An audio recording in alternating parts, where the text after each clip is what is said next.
தை மாதம் 5ஆம் தேதி நடைபெற்ற தையிட்டி விகாரையினுடைய வழக்கு இன்று எடுக்கப்பட இருந்த நிலைமையில் மீண்டும் தேதி ஒத்தி வைக்கப்பட்டிருக்கிறது. ஏப்ரல் மாதம் 2ஆம் தேதி, அதேபோன்று ஜூலை 2ஆம் தேதியுமான 2 வழக்குகள் மாற்றப்பட்டிருக்கு. மொத்தமாக 5 வழக்குகள் இருக்கிற நிலைமையில் பின்போடப்பட்டிருக்கின்றது.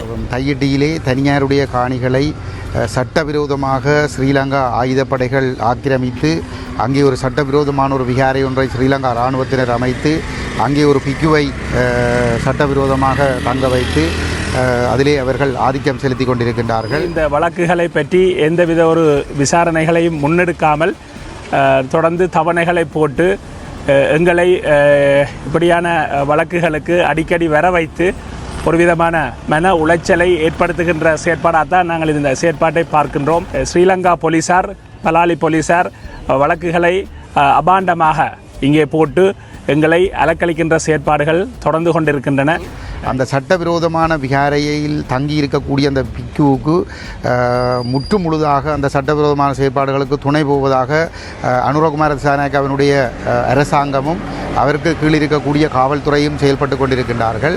இந்த போராட்டக்காரர்களை அச்சுறுத்தி இந்த போராட்ட செயல்பாடுகளை கைவிடச் செய்வதற்காக காணி உரிமையாளர்களை அச்சுறுத்தி இந்த காணிகளை அவர்கள் உரிமை கோருவதை கைவிடச் செய்வதற்காக பொய் வழக்குகள் போடுகின்ற செயல்பாடுகள் தொடர்ச்சியாக நடைபெற்று கொண்டிருக்கின்றது.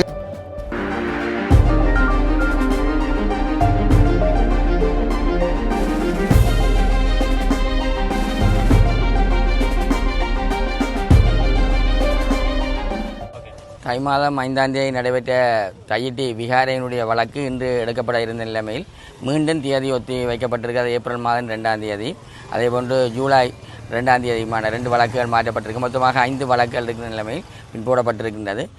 தையிட்டி விகாரையினுடைய காணி உரிமையாளர்கள் இணைந்தும் வலிகாமம் வடக்கு பிரதேச சபை உறுப்பினர்கள் இணைந்து இந்த போராட்டத்தை மேற்கொண்ட நிலைமையில் போலீசாரால் தாக்கல் செய்யப்பட்ட வழக்கு தேதியிடப்பட்டிருக்கு.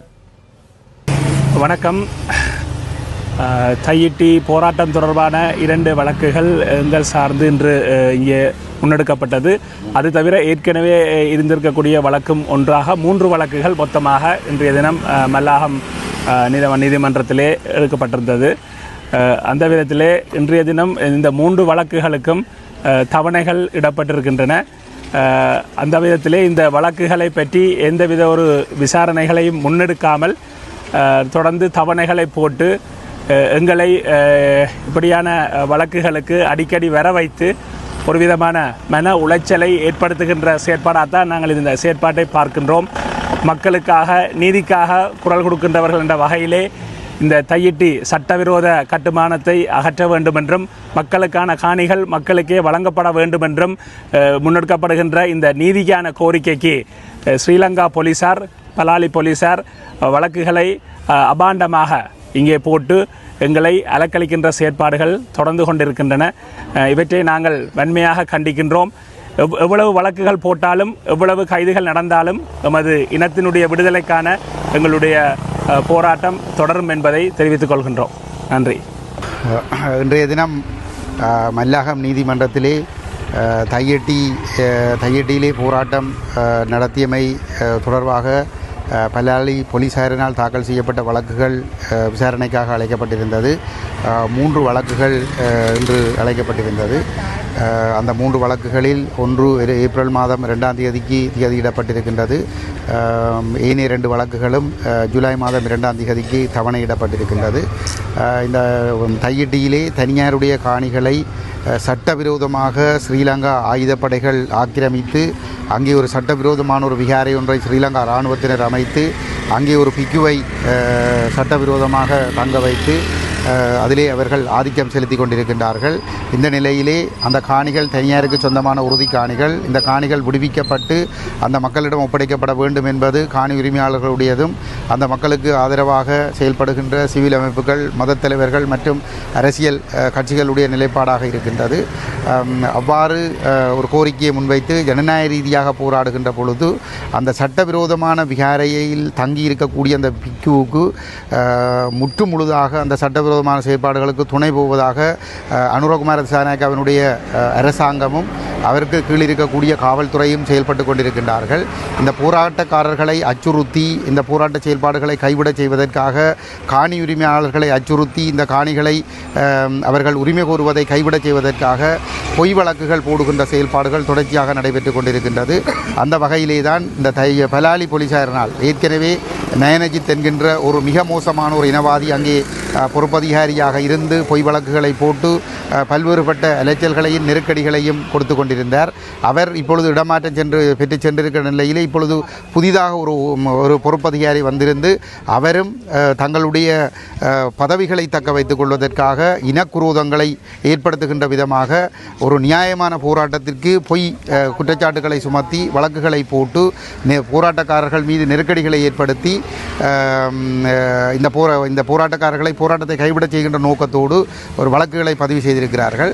அந்த வழக்குகளுக்காகத்தான் நாங்கள் இப்பொழுது நீதிமன்ற படியேறி இறங்க வேண்டியதாக இருக்கிறது. இங்கே மத குருக்களாக இருக்கலாம் அல்லது ஏனைய சிவில் சமூக தலைவர்களாக இருக்கலாம், அரசியல் பிரமுகர்களாக இருக்கலாம், எந்த தவறும் செய்யாமல் ஒரு நியாயமாக தட்டி கேட்கின்ற பொழுது வந்து பொய் வழக்குகள் போட்டு கைது செய்யப்படுகின்றோம். ஆனால் அங்கே அந்த சட்டவிரோத விகாரைக்குள் ஒரு விகாராதிபதி தங்கியிருக்கின்றார்.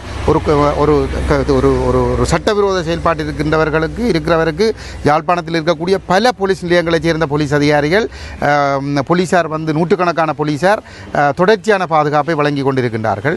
இது இவர்களுடைய இந்த மனநிலையும் இந்த போக்கும் தான் இன்றும் இந்த இனப்பிரச்சினை தீராமல் இருப்பதற்கு காரணம். அனுரகுமார திசாநாயக்கா பதவிக்கு வருகின்ற பொழுது அவரும் அவருடைய எடுபிடிகளும் சொன்னார்கள் வந்து நாங்கள் இனவாதத்துக்கு இடமளிக்க மாட்டோம், மதவாதத்துக்கு இடமளிக்க மாட்டோம், மக்களுடைய காணிகள் மக்களிடையே ஒப்படைப்போம் என்று எல்லாம் சொல்லியிருந்தார்கள். ஆனால் அதே ராஜபக்ச, கோட்டாபய ராஜபக்ச, ரணில் விக்ரமசிங்க போன்றவர்கள் கடந்த காலத்தில் செய்த அதே இனவாத செயல்பாட்டை தான் அனுரகுமார திசாநாயக்காவும் தொடர்ந்து முன்னெடுத்து கொண்டு செல்கிறார்.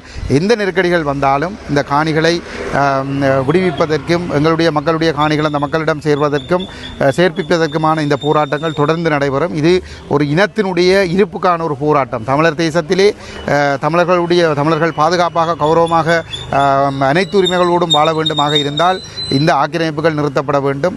இந்த ஸ்ரீலங்கா போலீசார் தமிழ் தேசத்துக்கு எதிரானவர்கள், தமிழர்களுக்கு எதிரானவர்கள் என்பதுதான் அவர்களுடைய இந்த செயற்பாடுகள் ஊடாக வெளிப்பட்டு நிற்கின்றது. எங்களுடைய உரிமைகள் உறுதிப்படுத்தப்படும் வரை எங்களுடைய இந்த போராட்டம் தொடரும். டிவிஐ யூடியூப் சேனலில் இணைந்திருக்கும் நேர்கள் அனைவருக்கும் எமது நன்றி. எமது காணொளி தொகுப்புகளை தொடர்ந்து நீங்கள் பார்வையிடுவதற்கு கீழிருக்கின்ற பெல் பட்டனை அழுத்துவதனூடாக நோட்டிஃபிகேஷனில் பல காணொளி தொகுப்புகள் உடனுக்குடன் உங்களை வந்து சேரும்.